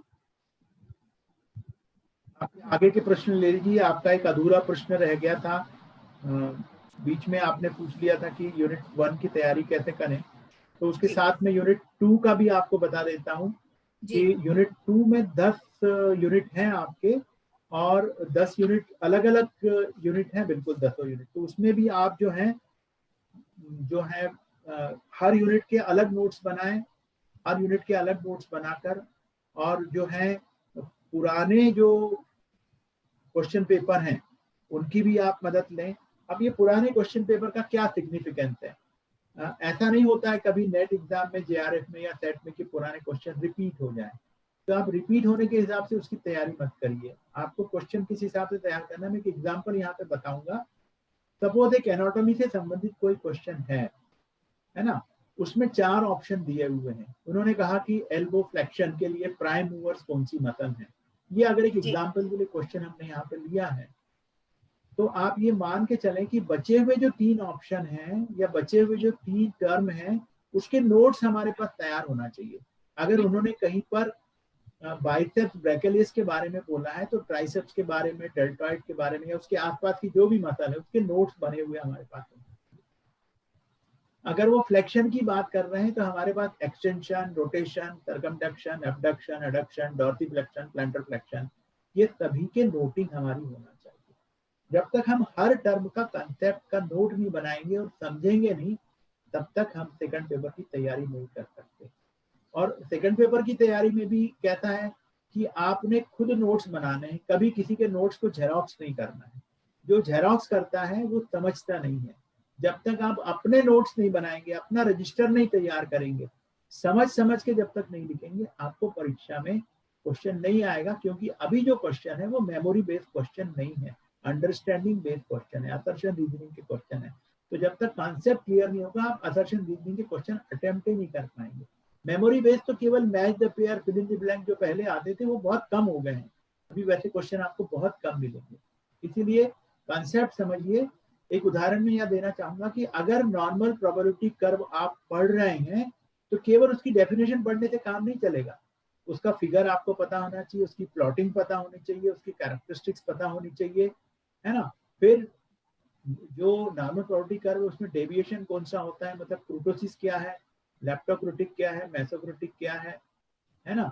फिर उसके बाद कुकुदता मतलब क्रूटोसिस क्या है वो आपको पता होना चाहिए। फिर स्क्यूनेस भी पता होनी चाहिए कि पॉजिटिव स्क्यूनेस क्या है, नेगेटिव स्क्यूनेस क्या है। उतने से ही काम नहीं चलेगा, एग्जामिनर और आगे आगे जाते जाएगा। पॉजिटिव स्क्यूनेस का फिगर आपको पता होना चाहिए कि स्कोर किधर होता है, नेगेटिव स्क्यूनेस में स्कोर किधर है। तो डिटेल आपको डिटेलिंग करना बहुत जरूरी है। मतलब जब तक कंसेप्ट आप पूरा डिटेल में न लिख लो, आप ये उम्मीद नहीं कर सकती कि आप उससे संबंधित सभी क्वेश्चन जो है वो कर पाएंगे।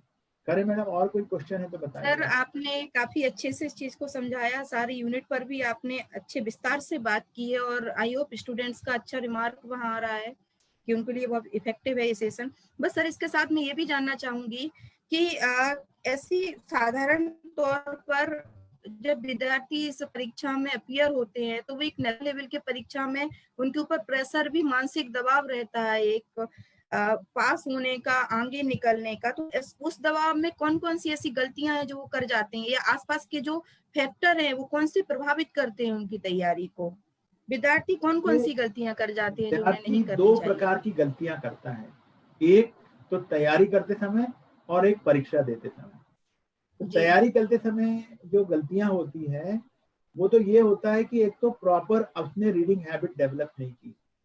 हम क्या करते हैं, दिन भर का तो टाइम टेबल बना लेते हैं, लेकिन टेबल पे से 10 बार उठ के जाते हैं। फोन आ गया, अटेंड करने जा रहे हैं, मम्मी ने बुला लिया, अटेंड करने जा रहे हैं, कोई फ्रेंड आ गया, अटेंड करने जा रहे हैं। मेरा खुद का अनुभव ये कहता है कि जब तक आप 3 घंटे लगातार टेबल पे नहीं बैठते, तब तक आपका कोई आउटपुट नहीं आएगा। तो जो भी स्लॉट आप बनाएं वो कम से कम 3 घंटे का बनाएं। कि जैसे 7 बजे अगर आप बैठ रहे हैं तो 10 बजे तक विदाउट एनी डिस्टर्बेंस पूरी तैयारी के साथ बैठे, नाश्ता करके, कॉफी पी के, चाय पी के। ऐसा नहीं कि बीच में उठ के नहाने जा रहे हैं, फिर बीच में शेविंग करने जा रहे हैं, फिर फ्रेंड को मिलने जा रहे हैं, फिर मोबाइल। तो वो काम आप न करें। 3 घंटे का स्लॉट, 180 मिनट लगातार जब बैठेंगे तभी आपका कुछ न कुछ आउटपुट वहां पर आएगा। टाइम का मिसमैनेजमेंट न करें, जो भी काम करें उसको स्मार्ट तरीके से करें, स्ट्रेटेजिक करें, स्ट्रेटेजी बनाएं, सुनियोजन करें, टाइम मैनेजमेंट करें। ये बहुत जरूरी चीजें हैं। लेकिन जैसा आपने पूछा है कि परीक्षा के समय क्या गलतियां होती हैं, जी सर। परीक्षा के समय सबसे बड़ी गलती ये होती है कि हम लोग जो प्लानिंग नहीं करते ना पहले, तो लास्ट मोमेंट तक पढ़ाई करते हैं। एग्जाम के सेंटर है, वहां पर किताब और नोट्स लेके जाते हैं। मेरा खुद का मानना है और मैंने ये अपने जीवन में अपनाया है। जब मैंने पोस्ट ग्रेजुएशन किया था LNCP से 1981 में, तभी भी हमने हमेशा परीक्षा के 2 दिन पहले से पढ़ाई पूर्ण रूप से बंद कर देते थे। कॉन्सेप्ट बिल्डिंग, मेमोरी, सब कुछ वहां पर हम क्लोज कर देते थे और फिर डायरेक्ट अपना न्यूज़पेपर पढ़ना है, मैगजीन पढ़ना है और परीक्षा के वहां अपीयर होना है। जी सर। हाँ, थैंक यू सर। हाँ, हाँ। अब आप बताएं कि पिछले वर्ष के क्वेश्चन पेपर जैसे आपने बताया उनसे काफी मदद मिलती है, तो क्या हम ये मान सकते हैं कि जो पिछले साल के पेपर के जो एक सही जो एक ऑप्शन होता है, उसके अलावा 3 जो ऑप्शन होते हैं वो हमारे लिए कंटेंट बिल्डिंग का काम करते हैं कि हमारे पास एक अच्छा मटेरियल रेडी हो जाता है?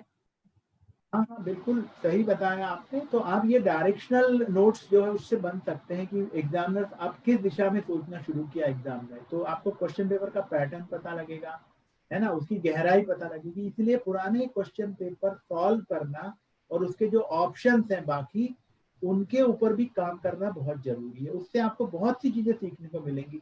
जो पेपर 1 के एक पेपर से आप 150 क्वेश्चन और बना सकते हो। पेपर 2 का जो है एक पेपर है, उससे भी आप 300 क्वेश्चन और बना सकते हो। तो वो बनाने की जरूर प्रैक्टिस करें। जब आपका सिलेबस पूरा हो जाए तो क्वेश्चन पेपर पे काम करें। मतलब मेरे कहने का मतलब है 75% काम होने के बाद 25% का समय आप क्वेश्चन पेपर के ऊपर लगाएं। अभी मेरे पास एक आखिरी क्वेश्चन है यहाँ पर। एक जो मेरा व्यक्तिगत अनुभव आपसे जुड़ने पर के बाद में, और आप हर तरफ से एक जो नेट का एक निशुल्क मार्गदर्शक के रूप में, जो शुरुआत से आज 27 वर्षों से आप नेट का निशुल्क मार्गदर्शन करते आ रहे हैं, आपकी बहुत सराहनीय पहचान है इस क्षेत्र में। तो आपके मार्गदर्शन से कई सौ बच्चे क्वालिफाई होकर एक बड़े बड़े पदों पर आसीन हैं और ये दायरा दिन ब दिन बढ़ता ही जा रहा है। तो सर मैं जानना चाहती हूँ, हर एक को ये उत्सुकता है कि आप ऐसे कैसे मैनेज करते हैं ताकि हर वो इंटरेस्टेड एस्पायरेंट या जो प्रतियोगी है जो आना चाहता है, वो कैसे आपका मार्गदर्शन ले सकता है। जैसे अभी मैं चैट पढ़ पा रही हूँ मेरे फोन पर, बच्चों का बहुत इंटरेस्ट हो कि sir PDF, sir number share कीजिए, सर बताइए। जो नए हैं, जो हमसे जुड़े हुए नहीं है हमारे ग्रुप में, तो उनकी इस उत्सुकता का जवाब आपको देना है सर। देखिए, पहले चीज तो मैंने पहले कहा था कि व्यक्तित्व के गुणों का विकास होना चाहिए, अनुशासन होना चाहिए। तो मैं कोशिश करता हूँ कि जो 24 घंटे का समय पूरी दुनिया में हर व्यक्ति को मिलता है, उसका मैक्सिमम में यूटिलाइजेशन करूँ। तो जो बच्चे आज मुझे सुन रहे हैं, तो मैं बता दूं कि मैं रोज 2 बजे उठता हूँ, है ना, और दिन में केवल आधा या 1 घंटा मैं रेस्ट करता हूँ और बाकी पूरा समय, मतलब मेरी नींद 4.5 घंटे से ज्यादा की नहीं है। मतलब मैं 19 घंटे करीब करीब या 18 घंटे तो मैं बच्चों के लिए या जो भी मेरी ड्यूटी है उसके लिए लगाता हूँ। तो 18 घंटे करने के बाद भी मुझे मालूम है कि भारत के में बहुत 8 सेंटर मेरे हैं अलग अलग भारत में, जहाँ पर कि मैं फिजिकली रूप से जाके पढ़ा सकता हूँ। लेकिन हम देखते हैं कि पुरानी स्टैटिस्टिक्स की 10 लाख बच्चे जो हैं वो नेट और JRF की परीक्षा में अपीयर हो रहे हैं। तो इतने बच्चों तक फिजिकली रूप से पहुंचना या उन बच्चों का मेरे पास क्लास अटेंड करना, जो कि मैं निःशुल्क पढ़ाता हूँ। 27 साल में हम लोगों ने निःशुल्क मार्गदर्शन किया है भारत के अलग अलग जो प्रांत है उसमें। तो करीब करीब आज की स्टैटिस्टिक्स का है तो 28 यूनिवर्सिटी के बच्चे और भारत के करीब करीब 50-60 बड़े शहरों के बच्चे हमारे पास जो है वो इनरोल है। तो उनके लिए क्योंकि हम नहीं पहुंच सकते तो हमने टेक्नोलॉजी की मदद ली है। हमने जूम के ऊपर, माइक्रोसॉफ्ट टीम के ऊपर, गूगल टीम के ऊपर, गूगल मीट के ऊपर क्लासेस कंडक्ट की हैं। और इसीलिए हमने फिर ये सोचा कि हमारे लेक्चर हम कितने बार रिपीट करेंगे। वही लेक्चर जिवाजी में भी, वही लेक्चर LNIP में, वही लेक्चर इंदौर में, वही गुवाहाटी में, वही केरला में। तो इसीलिए हमने ये निष्कर्ष निकाला कि हमने यूट्यूब चैनल बनाना चाहिए। तो हमने नेट JRF गुरुकुल इस नाम से यूट्यूब चैनल को लॉन्च किया है। अभी एक 8-10 दिन ही पहले की बात है। और उसके ऊपर आपको पेपर 1 से संबंधित लेक्चर मिलना शुरू हो गए हैं। तो जो बच्चे उत्सुक हैं वो बच्चे वो यूट्यूब चैनल को सब्सक्राइब कर सकते हैं और उसके माध्यम से आप चैनल जो है वो ले सकते हैं। इसके अलावा धीरे धीरे आपको पेपर 2 के भी जो है जो लेक्चर्स हैं या जो टॉपिक्स हैं वो आपको वहां पर मिलेंगे। तो ये चीज का आप ध्यान रखें, लगातार परीक्षा की तैयारी करते रहें। खरे मैडम, मुझे लगता है आपके क्वेश्चन पूरे हो गए होंगे। अगर कोई क्वेश्चन बाकी जी सर, है मैंने आपकी स्क्रीन पर यूट्यूब चैनल का ये आइकन शेयर कर दिया है। तो जो भी इंटरेस्टेड जो है एग्जाम में अपीयर होने वाले हैं या जिनको अपने नॉलेज को और अपडेट करना है इस फील्ड के, वो इस चैनल को लाइक करें और इस पर जितने वीडियो अपलोडेड होंगे पेपर फर्स्ट हमारे सेकंड मोबाइल नंबर भी हैं। आप हमारे जो यहाँ पीयूष पर जैन हम सर हैं स्क्रीन उनके पर माध्यम ये से हमारे तक पहुंच सकते हैं। जी और आपको जो भी आपके संदेह हैं, जो भी आपके डाउट्स हैं, जो भी क्वेश्चन है, आप मेल कर सकते हैं, हम आपको जरूर रिप्लाई देंगे। आप चैट बॉक्स में क्वेश्चन डाल सकते हैं, आप मेल कर सकते हैं, आप इस नंबर पे व्हाट्सएप कर सकते हैं। कैसे जुड़ने की प्रक्रिया वो भी आपको बता देंगे। और खरे मैडम, अगर कोई क्वेश्चन नहीं है तो सर मैं फिर से कुछ छोटे छोटे क्वेश्चन हैं जिनका मैं आपकी परमिशन के साथ थोड़ा सा रिप्लाई करना चाहूंगी, सिर्फ 2-3 मिनट लेकर, जो मैं चैट बॉक्स पर पढ़ पाई हूँ विद योर परमिशन। क्या क्वेश्चन है बताएं। यहाँ पर स्टूडेंट्स ने जो चैट बॉक्स में जो इनका सबसे पहला सवाल रहा है कि नेट JRF के लिए आप बुक सजेस्ट कीजिए। तो मैं चाहती हूँ कि आप इस बारे में एक छोटा सा उनको एक जवाब सेटिस्फैक्टरी दे दें यहाँ ये पर। पहली चीज तो मैंने अभी पूरा लेक्चर दिया, उसमें बार बार कहा है कि अपने नोट्स बनाइए, है ना। आप हमेशा अपने नोट्स बनाइए। तो मेरा खुद का सजेशन है कि आप नोट्स बनाइए, किसी एक बुक के पीछे न जाएं, क्योंकि कोई भी बुक ऐसी नहीं है कि जो 100% सिलेबस कवर करे, है ना। इसीलिए आप अपने नोट्स बनाएं। आप NTA की साइट पे जाएं, वहां उन्होंने रेफरेंस बुक दी हुई है, वो रेफरेंस बुक डाउनलोड करें या वो रेफरेंस बुक खरीदें आप, या लाइब्रेरी में जाएं और अपने नोट्स बनाएं। तो मैं स्पष्ट रूप से किसी भी बुक का उल्लेख यहाँ नहीं करूंगा और मैं कहूंगा कि आप अपने नोट्स बनाएं। जब तक आप अपने नोट्स नहीं बनाएंगे आपको सफलता मुश्किल है। और जी कोई क्वेश्चन है मैडम? जी, आई होप यहाँ पर जितने लोगों ने चैट बॉक्स में बुक से रिलेटेड जो पूछा है कि कौन सी बुक फॉलो करना चाहिए, तो उसका सीधा सा जवाब है कि आप खुद के नोट्स बनाएं और अपनी खुद की कंसेप्ट को डेवलप करें। सोर्स बुक आप ले सकते हैं अलग अलग यूनिट की। पेपर फर्स्ट की हर एक यूनिट अपने आप में एक मास्टर्स डिग्री होती है, तो उसकी रेफरेंस बुक है जो नेट की वेबसाइट पर है, आप वहां से लें, आपका मैटर बहुत ऑथेंटिक होगा। इसके अलावा सर दूसरा है कि कैसे हम जुड़ सकते हैं आपके साथ में या गाइडेंस ले सकते हैं, और सेकंड पेपर के बारे में, फर्स्ट के बारे में आगे और जुड़ने के लिए तो जब आप सबको मिल गया होगा कि हमारा यूट्यूब चैनल है, आप पर्सनली भी हमारे व्हाट्सएप ग्रुप पर और जो हमारी ऑनलाइन लाइव क्लासेज रहती हैं आप वहां जुड़कर इन चीज को, अपनी क्वेरीज को ले सकते हैं, सर के साथ मेरे साथ कांटेक्ट करके अपनी प्रिपरेशन को अपडेट कर सकते हैं। बाकी सर ऐसा कोई सवाल नहीं है, सारा और दूसरी सेटिस्फैक्टरी चीज है। मैडम, मैं एक चीज और ऐड करना चाहूंगा कि मैं किसी भी बुक का नाम इसलिए नहीं लेता हूँ कि अगर आपका कोई क्वेश्चन आपके अपील में चले गए तो उस समय NTA किस आधार पर सही और गलत का निश्चय करेगा। तो बिल्कुल इसीलिए सर। किसी भी पब्लिकेशन की कोई भी बुक हम यहाँ पर रेफर नहीं करते। सर मैं इस चर्चा सत्र के समापन पर आपका बहुत बहुत आभार प्रकट करती हूँ। आपने सारे सवालों का जवाब हर लेवल के, इंटेलेक्चुअल लेवल के स्टूडेंट्स को ध्यान में रख के दिया, और जो प्रक्रिया रहती है उसके शुरुआत से लेकर अंत तक में किस तरीके से बैलेंस करके चलना चाहिए, कौन से पहलू होते हैं जरूरी, कौन से टेक्निकल है, कौन से साइकोलॉजिकल है, मनोबल कैसे बना के रखना है, किन चीजों का हेल्प लेना है, तो ये हमें लग रहा है बच्चों के लिए बहुत सहायक सिद्ध होगा। Thank you so much, Karwande sir, and thank you all of you, team Pepi and Amrita ma'am, Piyush Jain sir का मैं बहुत आभार प्रकट करती हूँ कि उन्होंने हमें आज इस प्लेटफॉर्म पर आने के लिए एक अवसर प्रदान किया। Tarun Sharma sir, Sharad Sharma sir, thank you so much. So up to you now, over to you sir. Okay okay sir, Khare ma'am ने आपने काफी सारे क्वेश्चंस को ऑलरेडी कवर कर लिया है। I can see a question which is already being answered, लेकिन फिर भी बताना चाहूंगी सर। अंसार अब्दुल जी ने ये सवाल किया है कि नेट सेट के बाकी के पेपर्स के लिए ऑनलाइन स्ट्रैटेजीज और क्लासेस और गाइडेंस ये सब अवेलेबल हो जाता है, पर फिजिकल एजुकेशन में पर्टिकुलरली इतनी अवेलेबिलिटी नहीं है, तो क्या करें?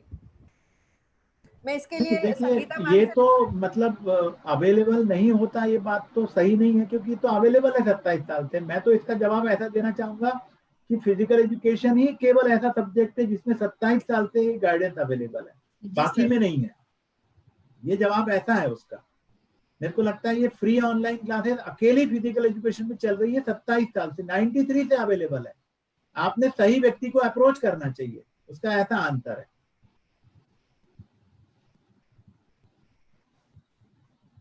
तो आप हमारा नंबर ले सकते हैं, आप अप्रोच करिए, आपकी जो भी समस्या है हम उसको हल करके देंगे, और ये टोटली फ्री ऑफ कॉस्ट है। आप ये मान के चले, बार बार हम इस बात का उल्लेख यहाँ कर रहे हैं हम कि लोग किसी जो भी आप क्लास कह रहे हैं का, दूसरे किसी सब्जेक्ट की जो गाइडेंस का, कोचिंग है यस, वो पैसे लेके अवेलेबल है। फिजिकल एजुकेशन ही ऐसा अकेला फील्ड है जिसमें फ्री अवेलेबल है। राइट। आई होप सभी को उनके प्रश्नों का उत्तर मिला होगा। सर, एक खास सवाल और आया है, ये तो मैं भी जानना चाहती हूँ। जयंत कुमार जी ने ये सवाल किया है कि सर आप इतना काम करते हैं तो आप तनाव मुक्ति के लिए क्या करते हैं? कोई मेडिटेशन करते हैं या what is your Mantra of being stress free? देखिए, तनाव मुक्ति का एक सिंपल सा मंत्र है ना, आप सरल रहें, सहज रहें, और एक योग की परिभाषा है योगस्य चित्तवृत्ति निरोध। आप उसका पालन करें, आपको कभी कोई तनाव नहीं आएगा। करने वाला दूसरा है, करवाने वाला दूसरा है, हम तो एक माध्यम है केवल। तो आप काम करते रहें, आपको कोई तनाव नहीं आएगा। मैं तो पिछले 35 साल से करीब करीब 18 घंटे से ज्यादा काम कर रहा हूँ। जब मैं स्टूडेंट था तब मेरा टाइम टेबल थोड़ा अलग था, मैं 2:30 बजे के पहले सोया नहीं कभी, है ना, और अब मैं 2 बजे से उठ के काम करता हूँ। तो थकने का तो कोई कारण ही नहीं है। तनाव मुक्ति रहना है आपको। तनाव किस चीज का है आप ये बताएं, कोई कारण तो होना चाहिए ना तनाव का। हमें सिर्फ अपने काम करते जाना है, बाकी एक्सपेक्टेशन नहीं रखेंगे तो तनाव मुक्त हमेशा रह सकते हैं। सहज रहना है और सरल रहना है, वो सर का जो सूत्र है आप गीता सबसे का आसान। जो संदेश है उसका फॉलो करिए, 100% करिए। लेकिन जब आप 100% करते हैं तो आप 100% तनाव मुक्त रहते हैं, ऐसी बात है। Right. Thank you I very hope, much.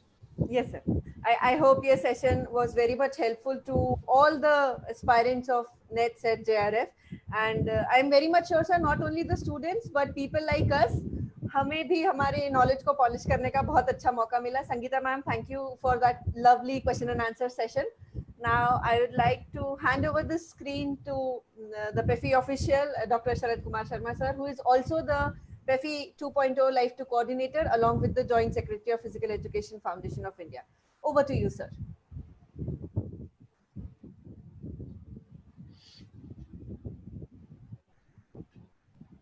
Thank you Amrita. सबसे पहले सर मैं कॉन्टिन्यूसली स्क्रीन पे देख रहा था, तो मैं अपने व्यूअर्स की तरफ से सर आपका आभार व्यक्त करना चाहता हूँ कि व्यूअर्स ने इतनी सारी विशेष दी है और जो आपने इजी ट्रिक्स उनको दी है, उन्होंने आपको बहुत बहुत बहुत धन्यवाद दिया है सर। सबसे पहले मैं उनकी तरफ, सभी की तरफ से आपका धन्यवाद ज्ञापन करता हूँ। और सर आपने जिस एक्सपीरियंस्ड वे से उनका मार्गदर्शन किया है सर, वो सुनने से ही पता लगता है। नॉर्मली क्या होता है, फिजिकल एजुकेशन की किसी भी सब्जेक्ट में हम गोल तो सेट कर लेते हैं, लेकिन उस तक पहुंचने का मैप हमारे पास नहीं होता। हम उस गाड़ी में बैठ करके निकल जाते हैं, हमारे पास जो फैसिलिटीज है, जो हमारे पास सुविधाएं, उन सबको हम लेते हैं और उसके साथ हम भटकते रहते हैं, क्योंकि हमारे को सिर्फ डेस्टिनेशन पता, उसका रूट नहीं पता, जिसमें कि हमारा बहुत ज्यादा समय व्यर्थ हो जाता है। और सर इसी बात को अगर मैं दूसरे आप ही के द्वारा दिए गए उदाहरणों के माध्यम से बताऊं, तो एक ताले की चाबी जो है वो एक ही होती है, उसका खुलने का तरीका एक ही होता है। आपके पास सुविधाओं के नाम पर 50 किताबें हो सकती हैं, वो किताबें जो है वो सब चाबियां हैं, लेकिन वो चाबी लगानी कैसी है सर, वो आपने सबको बताया कि चाबी ऐसे लगती है। और मेरे को उम्मीद ही नहीं, मेरे को पूर्ण विश्वास है कि मैं आप के साथ इस माध्यम, इस चर्चा में सहभागी होने के नाते आपको मैं विश्वास दिलाता हूं कि आपके द्वारा जितने भी लोगों ने इस कार्यक्रम में सहभागिता दी है, उनको JRF, नेट, सेट सभी में इसका निश्चित रूप से फायदा होने वाला है और आने वाले समय में वो हमसे, आपसे डायरेक्टली कनेक्टेड रहेंगे। सर, आपने अपने बिजी शेड्यूल में से, जैसा कि आपने बताया और हम लोगों को पहले से पता है, आपने इतनी बहुमूल्य जानकारी प्रदान करने के लिए अपना समय निकाला। संगीता मैडम, आपका भी बहुत बहुत धन्यवाद। और सर, निश्चित रूप से ये जितने भी प्रश्न लिए गए थे, आपने उसमें हमारे सुझावों को कंसीडर करा, क्योंकि कुछ प्रश्न हमारे पास भी मेल के द्वारा, व्हाट्सएप के द्वारा आते हैं, तो सर उसके लिए भी टीम कैफी आपका आभार व्यक्त करती है। और सर, आने वाले समय में हम लोग फिर कुछ ऐसा, अगर ये जितने भी प्रोग्राम सर हम करते हैं, ये सारे जनता के सुझावों के ऊपर क्रियान्वित होते हैं, तो आगे भी अगर जनता का रुख आपके मार्गदर्शन में और सहयोग लेने का होगा, तो निश्चित रूप से सर हम आपकी सेवाएं लेंगे। मेरा भी एक सुझाव है शरद, यहाँ पर सुनाई दे रही मेरी आवाज आपको? जी सर, प्लीज। देखिए, मैंने एक एक्सपेरिमेंट किया है, जैसा मैं बताया था ना कि रिसर्चर जैसा होना चाहिए, तो मैंने बच्चों को पढ़ाना शुरू किया। 3 घंटे का क्लास, 4 घंटे का क्लास, मैंने 3 घंटे मिनिमम बताया है। 3, 4, 5, 6, 7, 8, 7 घंटे का क्लास। और पहला एक्सपेरिमेंट जो है फिजिकल एजुकेशन का, क्या सभी विषय में भारत में पहला एक्सपेरिमेंट हुआ, जो मैंने रात को 8 बजे क्लास शुरू की और सुबह 8 बजे खत्म की। तो 52 बच्चों ने क्लास जो है वो अटेंड की थी, और वो जो मेरा 20 का बैच था, उसमें से 14 बच्चे नेट, सेट और JRF में। 2 बच्चों ने परीक्षा नहीं दी, वो दोनों लड़कियों की शादी हो गई, दोनों का नाम आशा है ना, और 2 बच्चे और रह गए, और वो 2 जो बच्चे रह गए वो ने भी स्टेट का सेट पास कर लिया। तो ये तो क्या है, आपके मेहनत की चीज है। अगर आप मेहनत करने के लिए तैयार हैं, तो मेरा तो यंग लोगों को चैलेंज रहता है हमेशा कि आप कितने घंटे करते हो, मैं उससे डबल करने को तैयार हूँ। अमृता को मालूम है, अमृता ने मेरी क्लास की हुई है, आप कितने घंटे टिक सकते हो मेरे सामने, ये बात ध्यान में रखो। बाकी गुरुकुल सिस्टम के ऊपर हम विश्वास रखते हैं, जो गुरु शिष्य की परंपरा है वो चलते रहना चाहिए, इसीलिए हमने हमारा जो चैनल है उसका नाम ही नेट JRF गुरुकुल रखा है। Thank you very much once again to all officials and members of Physical Education Foundation of India for giving me and sharing my experiences and my views with young generation of India. Thank you very much.